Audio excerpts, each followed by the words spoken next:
Hi and welcome.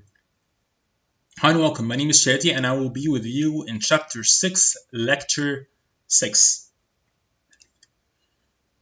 Technology in Action, that's our book. Understanding and assessing your hardware and evaluating your system.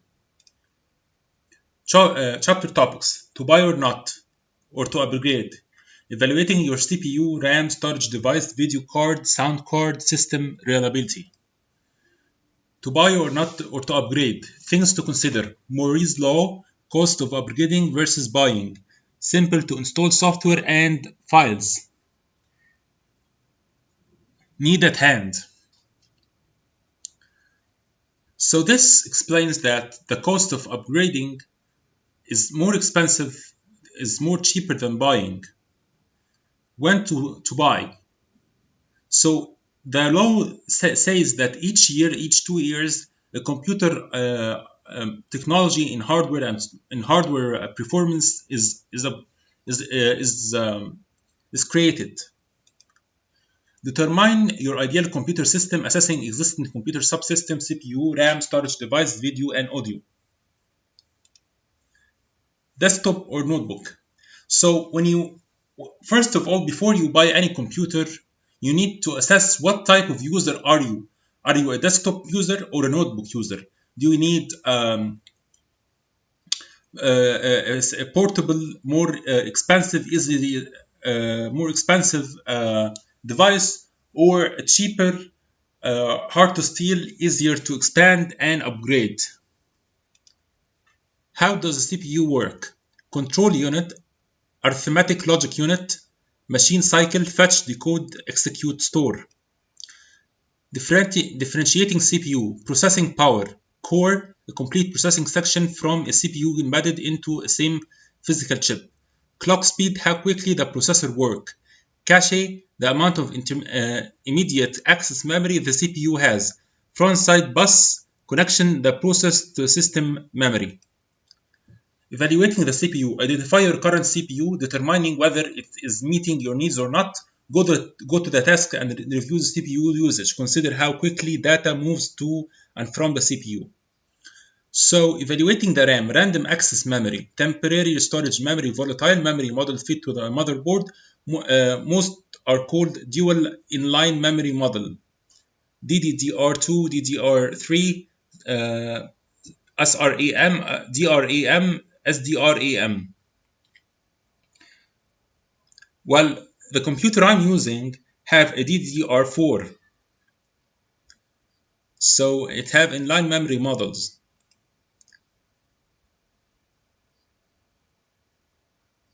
So how much RAM do you need? Physical memory versus kernel memory. Need RAM for operating system, application software, and data.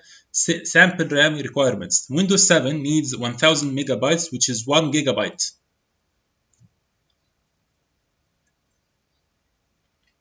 Microsoft Office needs 256 megabytes. Internet Explorer needs 128 megabytes, and so on. Virtual memory, memory bound system, virtual memory, page file, drawback, speed, increase RAM, and avoid.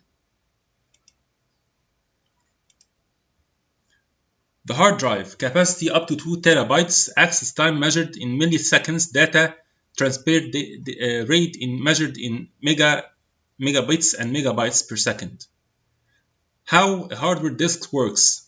It's composed of coated stacked in a spindle. Data saved on the disk, which is this disk. Pattern of magnetized spots, spot 1, spot 0. Spots are translated into data. So this pin is used to carve data into this disk.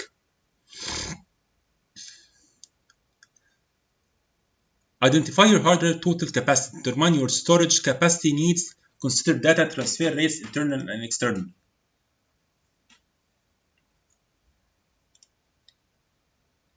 We have video card, adapter, and a monitor. Video cards are what makes your monitor work. This is a video card. Process binary data into images, contain memory known as video memory, control the number of color, and monitor can display bit and depth standard Vega true color. Graphical processing unit perform the same work as a CPU specialized to handle 3D graphic, image, and video processing. CPU perform better than GPU handling graphic computation. So without NVIDIA GPU, as you see, it's all jammed here. But with a NVIDIA GPU, it's all working smoothly.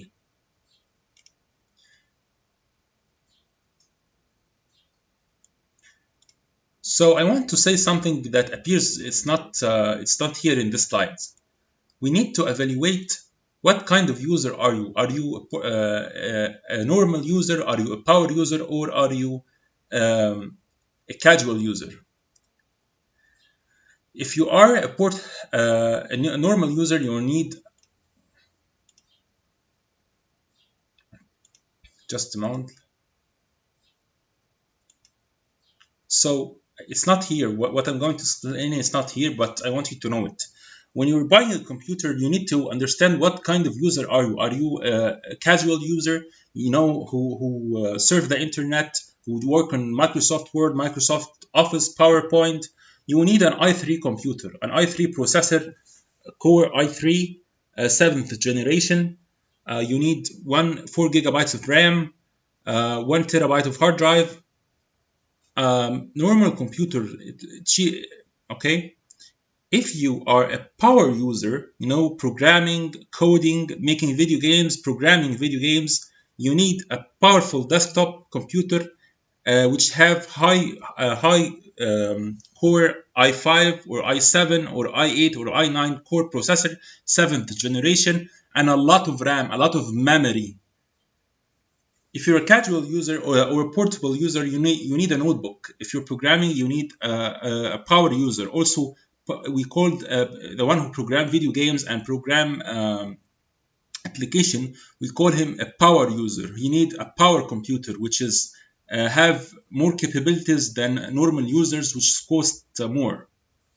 That I want you to understand. Thank you. Thank you for watching. See you in the next chapter. If you want anything, please comment below and I will answer you. Thank you. Subscribe to my channel.